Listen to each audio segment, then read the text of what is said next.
Kisah Eric Cantona di Manchester United adalah dongeng tentang seorang raja yang datang ke teater impian untuk mengubah takdir sebuah klub.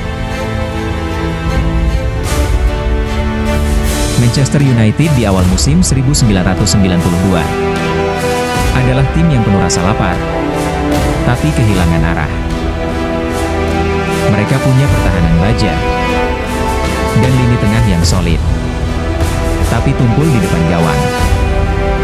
Sampai akhirnya, datanglah seorang pria dengan kerah baju yang ditigakan, dada membusung, dan tatapan mata yang seolah mengatakan, "Aku tidak datang untuk bermain, aku datang untuk menjadi raja."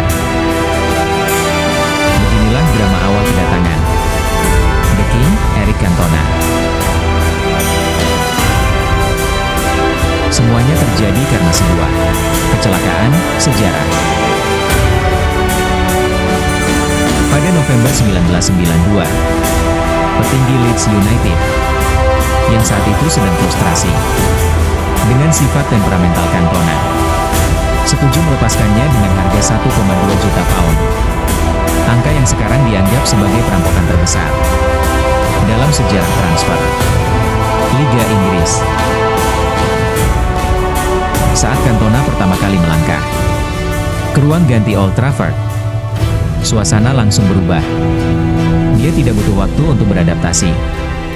Dia bukan sekadar pemain. Dia adalah katalis. Ia bermain dengan keanggunan seorang pelukis, namun dengan keberanian seorang prajurit.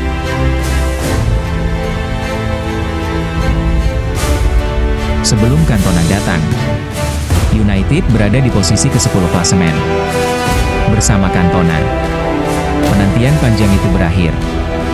Di musim pertamanya, ia tidak hanya memberi mereka trofi, ia memberi mereka jiwa pemenang.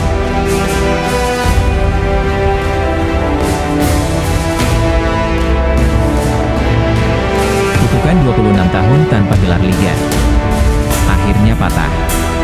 Manchester United resmi menjadi juara Premier League pertama dalam sejarah format baru tersebut.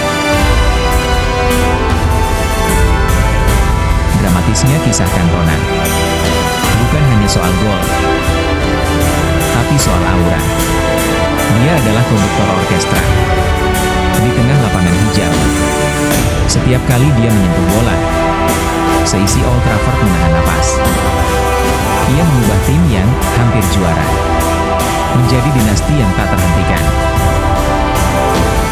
Sir Alex Ferguson pernah berkata bahwa Cantona adalah kunci yang pas untuk lubang kunci yang sudah lama ia cari.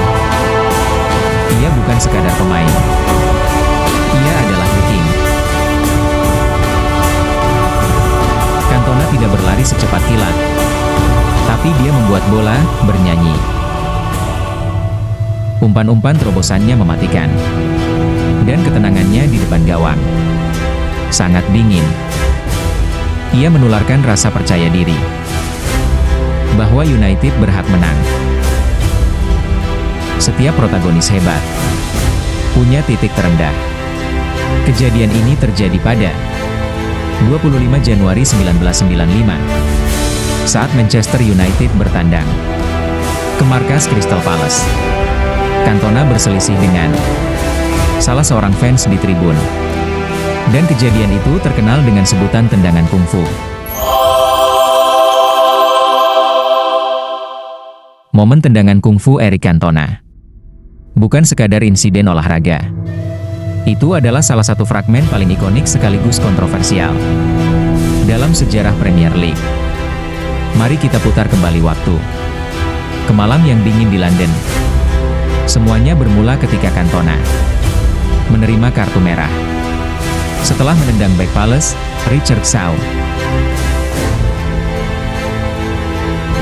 Saat ia berjalan gontai dengan kerah jersey yang tegak khas gayanya, suasana memanas. Seorang pendukung tuan rumah bernama Matthew Simmons berlari turun dari tribun ke barisan depan. Ia meneriakkan hinaan kasar yang sangat personal kepada Cantona. Bukannya terus berjalan, Cantona justru berbalik, melompati papan iklan, dan meluncurkan tendangan kungfu tepat ke dada Simmons, disusul dengan rentetan pukulan tinju. Dunia sepak bola guncang. Akibat aksi tersebut, Cantona menerima konsekuensi berat. Sanksi larangan bertanding, 8 bulan, oleh FA. Awalnya ia divonis 2 minggu penjara, namun diubah menjadi 120 jam layanan masyarakat. Denda finansial maksimal dari klub dan otoritas liga.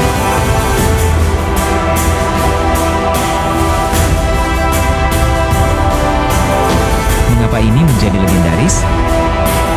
Meski tindakannya salah secara sportivitas, momen ini justru memperkuat status anti-hero Cantona.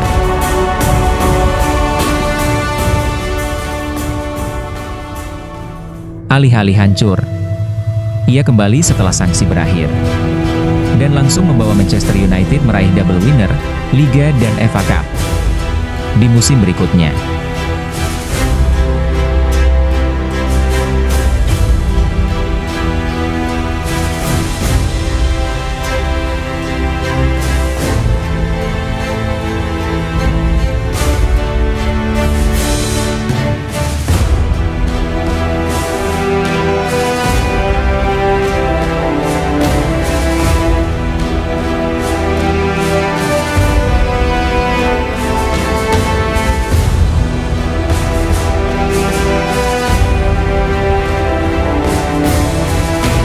Bagi fans United, itu adalah bukti loyalitas dan api semangat sang kapten.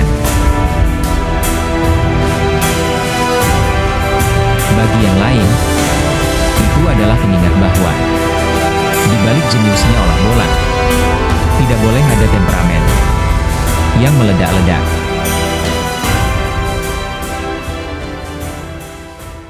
Tahun 1997, Eric Cantona baru saja memimpin Manchester United meraih gelar Premier League keempatnya. Di mata fans, dia bukan hanya kapten.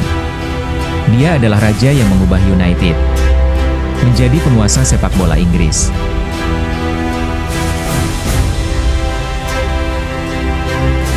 Secara fisik, Cantona masih prima. Secara statistik, dia masih krusial. Namun, di balik tatapan tajamnya, api itu mulai meredup. Dunia sepak bola tersentak pada 18 Mei 1997. Tanpa rumor transfer, tanpa cedera parah, dan tanpa penurunan performa yang drastis, Cantona mengumumkan pensiun di usia 30 tahun. Keputusan ini terasa seperti sebuah film yang berakhir menggantung. Sir Alex Ferguson bahkan mencoba merayunya untuk kembali. Namun, The King sudah membulatkan tekad. Dia tidak ingin menjadi pemain yang menua dan memudar di bangku cadangan. Cantona adalah seorang seniman yang kebetulan bermain bola. Baginya, sepak bola adalah ekspresi diri. Ketika rutinitas latihan dan komersialisasi mulai terasa seperti beban daripada inspirasi, dia memilih pergi.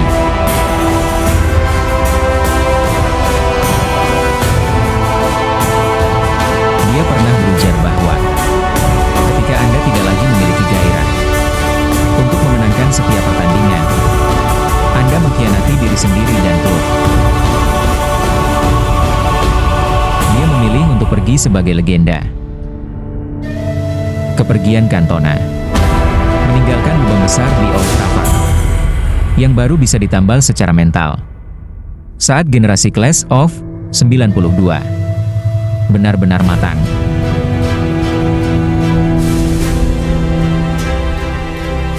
Dia datang sebagai ksatria, memerintah sebagai raja, dan pergi sebagai misteri. Dialah King Eric Cantona.